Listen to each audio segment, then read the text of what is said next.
கிறிஸ்துவுக்குள் மிகவும் பிரியமானவர்களே, தினம் ஒரு தூதன் வழியாக உங்களை சந்திப்பதில் மீண்டுமாக நான் சந்தோஷப்படுகிறேன், உங்களை வாழ்த்துகிறேன். இந்த நாளிலே எபேசியருக்கு எழுதின நிருபம் 1வது அதிகாரம் 14வது வசனம், அவருக்கு சொந்தமானவர்கள் அவருடைய மகிமைக்கு புகழ்ச்சியாக மீட்கப்படுவார்கள் என்பதற்கு ஆவியானவர் நம்முடைய சுதந்திரத்தின் அச்சாரமாக இருக்கிறார், உறுதியாக இருக்கிறார். அன்பானவர்களே, இந்த வார்த்தை கேட்டுக்கொண்டிருக்கிற உங்களுக்கு எனக்கு ஒரு மகிழ்ச்சியான சந்தோஷமான ஒரு செய்தி என்னன்னா, நாம் மெய்யாகவே அந்த ஆண்டவராகிய இயேசு கிறிஸ்துவை முழு மனதோடு ஏற்றுக்கொண்டுட்டோம். அவரை உள்ளத்துக்குள்ள விசுவாசித்து அவரை ஏற்றுக்கொண்டதுனால நாம் ரட்சிக்கப்பட்டுட்டோம்.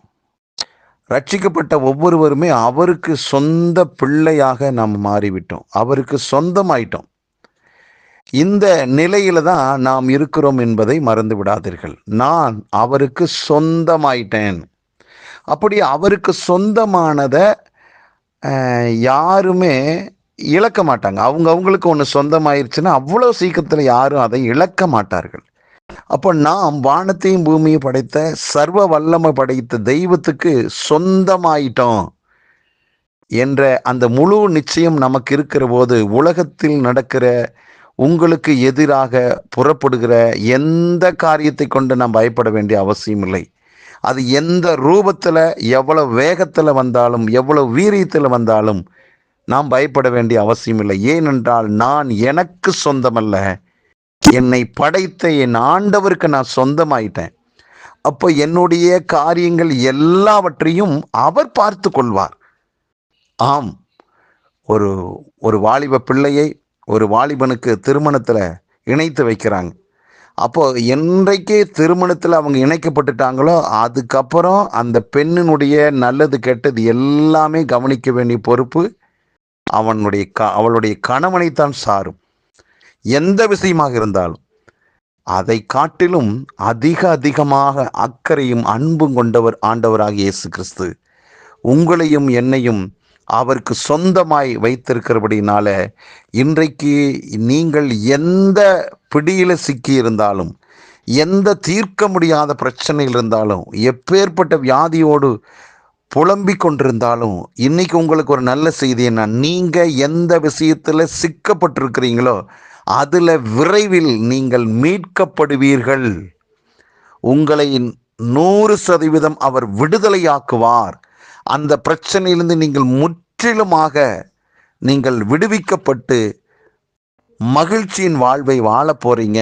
ஏன்னா அவருக்கு சொந்தமான பிள்ளையாய் நீங்கள் இருப்பதால் உங்கள் மீது வியாதியோ, உங்கள் மீது பிசாசோ, தீய சக்தியோ, செய்வினை கட்டுகளோ, வேற எந்த விதமான பிரச்சனையோ ஆளுகை செய்வதற்கு அவர் விட மாட்டார். அது அவருக்கு அழகல்ல.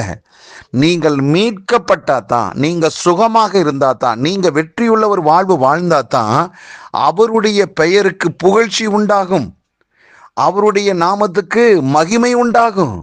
ஆகவே அவர் தம்முடைய நாமத்துக்கு மகிமையை கூட்டத்தான் செய்வாரே ஒழிய, அவர் தமக்கு புகழ்ச்சியை உண்டு பண்ணத்தான் செய்வாரே ஒழிய, தனக்கு கிடைத்த அந்த மகிமையை அவர் வீணடிக்க மாட்டார்.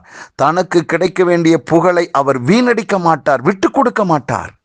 ஆகவே அன்புக்குரியவர்களே, ஒரு காரியத்தை நம்புங்கள், நான் ஆண்டவருடைய பிள்ளையாக இருக்கிறபடினால் இந்த குறிப்பிட்ட விஷயத்தில் இருந்து நான் முற்றிலுமாக விடுதலையாக்கப்பட்டு விடுதலை காற்றை, சுதந்திர காற்றை நான் சுவாசிக்க போகிறேன்.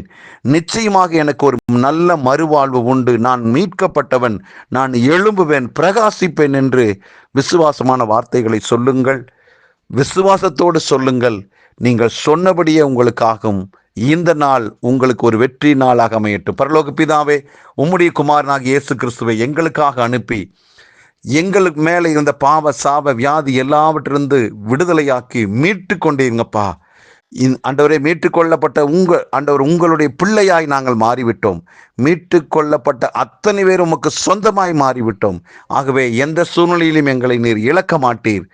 மீண்டுமாக எங்களை கட்டி எழுப்புகிறீர். இதை கேட்டுக்கொண்டிருக்கிற ஒவ்வொருடைய வாழ்விலும் மீட்கப்பட்ட அனுபவம், சந்தோஷத்தை அனுபவிக்கட்டும். நன்மை உண்டாகட்டும். இயேசு கிறிஸ்துவின் நாமத்தில் ஜெபிக்கிற நல்ல பிதாவே, ஆமேன்.